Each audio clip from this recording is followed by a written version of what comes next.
Bloomberg Audio Studios. Podcasts, radio, news. This is the Bloomberg Daybreak Asia podcast. I'm Doug Krisner. You can join Brian Curtis and myself for the stories making news and moving markets in the APAC region. You can subscribe to the show anywhere you get your podcast and always on Bloomberg Radio, the Bloomberg Terminal, and the Bloomberg Business app. Well, we've mentioned that it was a pretty strong quarter for BYD, one of our featured stories this morning. And joining us in our studios right here in Hong Kong is Danny Lee, Bloomberg Asia transport reporter. So the numbers are fairly impressive from the standpoint of gains year on year. If you look at June alone, more than 340,000 units versus 253,000 a year ago. And I think as you put in your story, almost a million over the second quarter. But Danny, a lot of this, it seems, comes down to price cutting. Yeah, price cutting is the name of the game here if you want to retain market share and if you want to keep your volumes high. And for someone like BYD, who has set itself up for selling at these kind of levels and more, it cannot afford to slip back on production where it's got all the workers in the factories helping pump out all these vehicles. And so therefore, pricing is always a key strategy. And when for someone like BYD, who has managed to earn so much money over the last several quarters, it's got a big war chest in order to fight on price and to make sure it can defend its volumes over margins. And I'm wondering whether or not part of the intention is to drive rivals out of business, right? Isn't it a race to the bottom here? I don't necessarily think they're trying to drive away local competition, and I'm sure the Chinese authorities would take a dim view of that. But the reality is they need the competition. They need the competition to stay on their toes, to be able to be just as good, to think of all the other ideas that are coming onto the market, and to see what they can do to stay just on near the head of the pack in order to stay competitive. So I think they wouldn't want to see others fall by the wayside. That will happen naturally as some just run out of money because they just can't sell enough vehicles. The big names that we talk about a lot, in addition to BYD, with Li Auto and NIO and Xpeng, they all actually did pretty well in June, too. Now, they're in different sectors of the market. NIO, for instance, at the higher end. I'm curious, I guess there's just so many EV makers in China. Many of them are struggling, but the ones at the top are faring very well. Yeah, I think across the broader market, we have seen a big uptick in sales in the last couple of months. Yes, driven by pricing. And so when there was maybe some concern about the start of the year when sales did kind of slip backwards compared to where they were over a year ago, there is that momentum building up again. And you can see in China in particular, sales do have a good forward momentum. But when you see some markets like in Europe or in the United States, where automakers who are transitioning into this EV strategy are struggling. They're cutting back. They're pulling back on their investments, their ambitions. In China, that's not so much the case, and it's only making those EV players stronger. Yeah, I'm glad you brought up that point, because the issue of excess capacity, particularly when it comes to EVs, is it been a dominant theme. And you listen to the conversations that developed markets like the U.S., like Europe, have been having around excess capacity and the degree to which Chinese manufacturers may be dumping excess inventory into those foreign markets. Does the Chinese EV industry need them desperately in order to continue to sustain these growth levels? Or will there be at some point enough domestic demand to kind of keep certain big players afloat? It's fascinating when we talk about overcapacity, because when you really crunch the numbers, what we are seeing when we look at the data is there is production growth naturally to accommodate for all the future anticipated sales. So that's one component. But it's where we do see the excess capacities coming from these traditional legacy internal combustion engine joint ventures, which between these Chinese partners and these European or US players or the Japanese, for example, they have a lot of excess capacity because internal combustion engine sales are falling. And the problem is, if their sales are falling, they've got a lot of empty or quiet production lines. And what is happening in reality is they are selling. And this is where we are seeing excess capacity being removed, and all that potential demand and then capacity that is coming online is the EV players from China who don't have an issue right now in finding that demand. In looking at those numbers that we quoted, those were total vehicles for a BYD.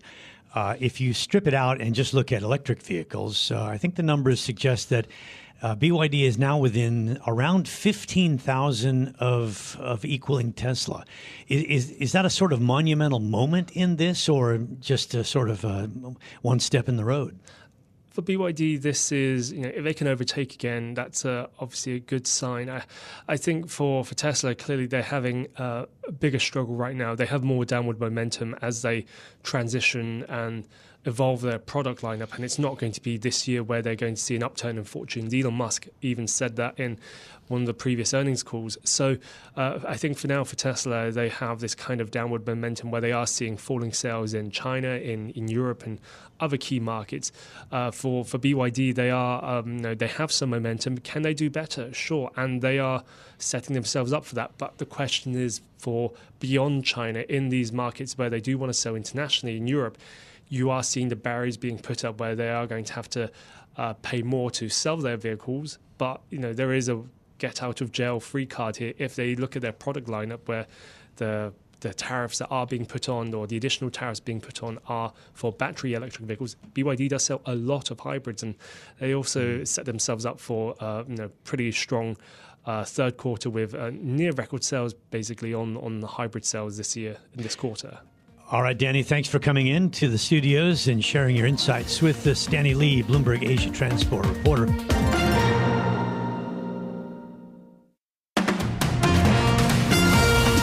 Let's get to our guest, Elfreda Jonker, client portfolio manager and investment specialist at Alphinity Investment Management. Elfreda, so we understand that companies are facing the highest earnings bar in about 3 years. That's according to Goldman Sachs. We have worried about growth. We have the debate to consider from last week and a number of geopolitical concerns. So why the heck are stocks at just about all-time highs? Yes. Good morning.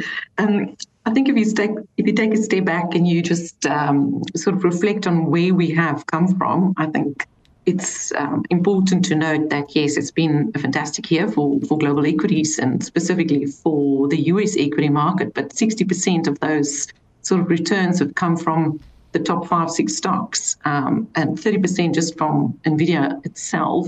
So we haven't really seen a massive broadening out, which we were sort of hoping for this year. And if you look at why those companies continue to rally, it's not just because they've become a bit more expensive, it's also because they've delivered incredible earnings. So yes, it is high. Expectations are high, sitting at around 9%. But if you strip out that sort of top 6, the rest of the market's only expected to grow revenues in the order of around 5%. So there's not huge expectations for the rest of the market. It's all sort of centered in that top 5, top 6, I would say. So, Elfreda, I'm curious, you make the point that we have yet to see broadening in the market, and I'm wondering from your perspective whether that suggests a level of risk that we should be concerned about as we move into the third quarter here and adjust portfolios accordingly. Does that not make sense? Yes, it definitely makes sense. I think that's sort of what we have been doing at Alphinity for our 2 global funds. Is over the last 12 months, we definitely have sort of reduced a bit of that defensive exposure and added quite a bit of cyclical exposure through a variety of different names on the back of some emerging trends that we've noted. So something like an SK Hynix that's quite cyclical and also linked to the whole AI trade, high bandwidth memory. We've also added a Bank of America with capital markets opening up. So there's a whole range of sort of cyclicals that we have added and diversified into. But getting to the point now where I think there's a lot of concern around growth, as you mentioned earlier, and even though inflation is coming down and the expectation of interest rate cuts continue to come through, there's a lot of uncertainty with the elections, and particularly with potential Trump win. You could definitely see inflation sort of going in the other direction if he's sort of been able to push through tariffs and things like that. So yes. Diversification is definitely required, and keeping those mega tech positions intact in your portfolios. You talk a little bit about luxury, seeing a lot of earnings downgrades, and you mentioned that Gucci and LVMH. I'm wondering, though, that even if we see a slightly weaker consumer, that the more well-off consumer is probably, sort of enjoying the gains in the stock market and such, and may be a buyer of luxury. If you have to be stock specific, what do you like there? Yes, so we currently really only have a position in race, Ferrari. I would say it's obviously not a pure luxury stock, but it definitely does trade and deliver earnings like a luxury stock. I think for us at Alphinity, what we specifically look for is those earnings upgrades and the potential to surprise on the earnings upgrades. And that is a company that can manage that very well, given the pipeline and the demand that's laid out 2 years in advance. I think some of the other stocks, like an LVMH, for example, has historically been one of our favorite plays just because it is so diversified across its product range. And it is a stock that we will continue to watch. At the moment, they are still seeing earnings downgrades. And it is interesting. I think there's obviously a bit of a high net worth consumers stepping back a bit, probably spending a bit more on luxury trips. If you look at what's happening to cruise liners and some of the other areas within the vacationing section of the market is still doing pretty well. Mm-hmm. So it's probably a little bit of let's wait and see what will happen to prices going forward, because the expectation is that inflation will come down. So it's definitely not broken, but I do think you need to be pretty stock specific, because some of these names, like a Gucci, for example, also have product issues with new designers stepping in. So for us, something like an LVMH is definitely one that we will continue to watch. Elfreda, and wait for that moment. We were talking a moment ago about some of the sales figures for the EV makers. Really, a number of the car makers in China, BYD selling a record number of not only EVs but hybrids in Q2. I think the number was nearly 1 million models. Talk to me a little bit about the degree to which Chinese EVs are showing up in Australia. Is that going to be a developing market for them? I definitely think they would want it to be. I think what we have seen in Australia to date is definitely not a massive uptake in EV sales just yet. I think some of it has got to do with just availability of product, but also just the infrastructure and the availability of charging stations. So I do think that is definitely something that they will try and do, particularly because I think a lot of people are waiting for hybrids and potentially a cheaper entry point into the electric vehicle space relative to a Tesla. So there's definitely an opportunity there. There's always, of course, tariffs and the risk around that you need to bear in mind as well. I think overall, if you look at the overall space in EVs globally, it's not been a happy space. There's a huge amount of stock sitting all across these vehicle makers. And Tesla in particular has had to drop prices, has had to reduce their volume forecasts. So it's not a space that we are particularly excited about. But even someone like a Ferrari, for example, is also planning to do a lot of hybrids going forward. So we do have some exposure there, but we are not rushing into buying any of the others just yet. Elfreda, thank you very much for joining us. Elfreda Jonker, Client Portfolio Manager and Investment Specialist at Alphinity Investment Management.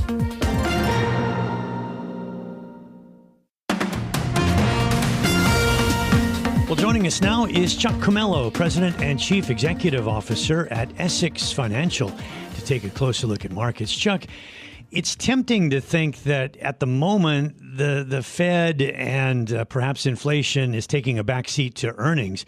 But I would note that in the last earnings period, the numbers were actually great. But the equal weight S&P was actually down for the quarter. It had a good first quarter, but was actually down when those strong earnings were coming out in the second quarter. It was about inflation and higher rates. So what are you most focused on here at the moment? Yeah, well, thank you so much for having me tonight. Ensign, I think when you look at the markets, it always comes down to the two big things, earnings and interest rates, as you just said. We continue to look quite candidly, at both. Earnings have been very, very strong, as you said. The Fed seems to be in a pretty good position vis-a-vis where they hope to have inflation, especially with these numbers that just came out in June, reflecting what happened in May.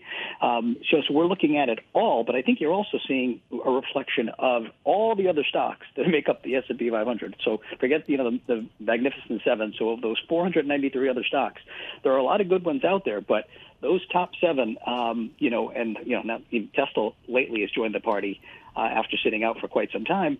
But there's a tremendous amount of demand and a tremendous amount of momentum in those names, and it literally sucks the air and sucks the money out of the market to those top stocks. The challenge is really separating signal to noise, and I'm trying to understand whether the market is really having some a challenge right now. It's struggling with the political implications of what played out here in the U.S. last Thursday with the presidential debate. I was reading some commentary earlier talking about a possible Trump presidency that would bring a combination of higher spending, tax cuts, and faster inflation, and obviously that would be problematic for the bond market. I don't know that any of that was being discounted today, but at what point do politics become a factor in this, Chuck? Yeah, well, listen, I think you saw, with the bond market actions today, a reflection of, an inflationary environment under Trump if he gets reelected, i.e. Tax cuts, tariffs, which are both inflationary, which certainly and again, more government spending, which again makes the Fed's job that much harder. And remember, we started this year with the Fed expectation of 6 rate cuts, which I'm not exactly sure who actually believed that, but that was the number. And now we're down to 2, maybe 1. But I think for the markets and where we are with the political side of things, I mean, the debate last week, there was a vast chunk of the country that thought Biden was too old and was showing signs of not being up to another 4 years. And for those folks, and for a lot of folks, Thursday night sort of hammered that point home, and it just sort of reinforced it. I think the big difference was you saw the other side of the aisle, i.e. Democrats, a lot of the Democrats coming around to saying, geez, that was very surprising. And I think the market was already pricing in the fact that Trump had, depending upon the poll, looked like he was in a pretty good position to beat Biden. So I think the market's already looking ahead to that. But I think you saw today in the bond market a reflection of, hey, if Trump does win, even under Biden, it's still going to be a tough inflationary environment. With Trump, it might even be worse. Do you think that the market will start taking these higher rates that might be attributed to a Trump presidency and sell stocks as a result? Because the market has been a little testy about rates rising.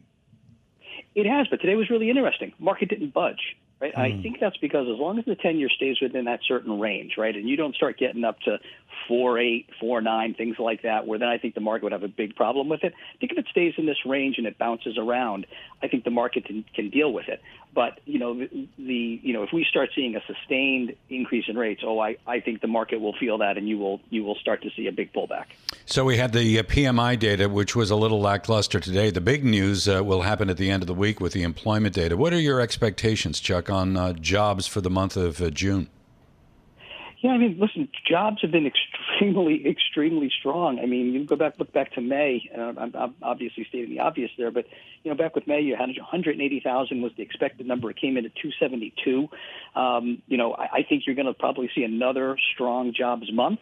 Now, the flip side of that is if you don't, and all of a sudden you get a weaker than expected number, well, now maybe you're going to start to see the Fed, start to pick up that the language around maybe a rate cut if employment starts to fall off. But I mean, I don't know about you guys, but out and about in the normal course of a day or normal course of a weekend, there are still an awful lot of help wanted signs up, and every place still seems to be looking for workers. I can tell you firsthand, hiring for our company is still a major challenge of finding the right candidate. So growth has been an issue, so it might be good to get a reasonably strong number because we've seen consumers struggle a little bit. So we talk about growth as an issue, politics as an issue, perhaps inflation as an issue, and to earnings, back to earnings. Goldman Sachs saying that companies face the highest earnings bar in about 3 years. Is that possibly a catalyst for the next sell down? Most certainly. Look, and you've seen look at Walgreens and look at Nike, right? When they miss and just the carnage that ensues.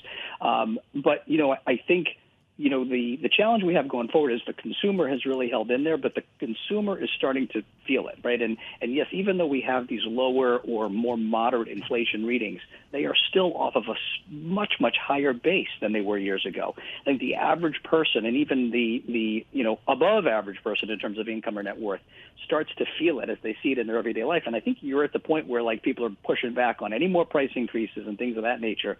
So without a doubt, it's going to be a challenge. But I also think with earnings, it's all about the industry and the company. And so if you've got a Nike and you miss, that's a big story. Whereas as opposed to maybe a different type of company in a different industry where maybe they get a little bit of give from the market. But without any question, earnings are going to be and have always been tremendously important. They certainly will be with this next season. But companies, the American economy, American companies are so dynamic. They can pretty much adapt on a dime, and they've weathered some really bad storms. And there's nothing to think, given the environment that we're in today and looking forward, that they can't continue to do that. Now, listen, geopolitical risk, whole different story. Yep. God only knows what happens with this election, where it all winds up. So. All right, Chuck. Thanks so much. Chuck Cumello, President and Chief Executive Officer at Essex Financial. This has been the Bloomberg Daybreak Asia podcast, bringing you the stories making news and moving markets in the Asia Pacific. Visit the Bloomberg Podcast channel on YouTube to get more episodes of this and other shows from Bloomberg. Subscribe to the podcast on Apple, Spotify, or anywhere else you listen, and always on Bloomberg Radio, the Bloomberg Terminal, and the Bloomberg Business app.